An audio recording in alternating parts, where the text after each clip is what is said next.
Up first this evening, the opposition People's National Party is of the view that Minister without portfolio in the Ministry of Economic Growth and Job Creation, Vaz, should be sent on leave. Speaking at a press briefing today, opposition leader Dr. Peter Phillips contends this should be done in order to facilitate an independent audit into the sale of the rooms on the beach property in St. Anne.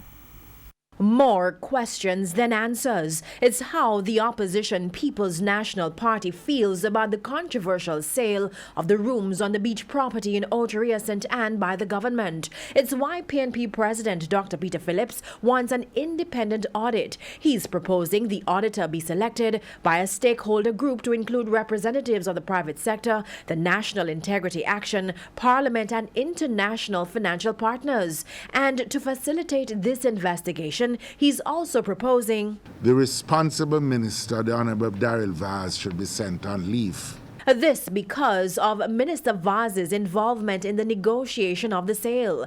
Dr. Phillips argues, like the former Contractor General in his report on the matter, that it resulted in the Urban Development Corporation UDC surrendering its position of strength to negotiate a price close to market value. The behavior of the minister, we are asserting, is contrary to the established policy governing the role of ministers.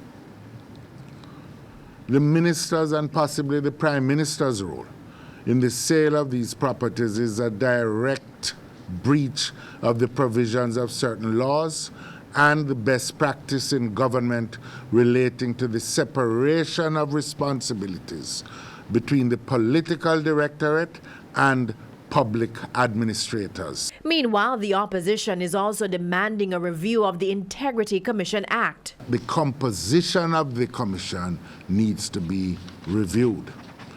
In fact, the very provisions of the act call for a review to be done within 5 years. We think, given this circumstance, it is very appropriate that such an audit be done, that such a review be done now. The rooms on the beach property and the Moon Palace beachlands were sold to Puerto Caribe Properties Limited for $7.2 million, which was $4.6 million below the lowest valuation.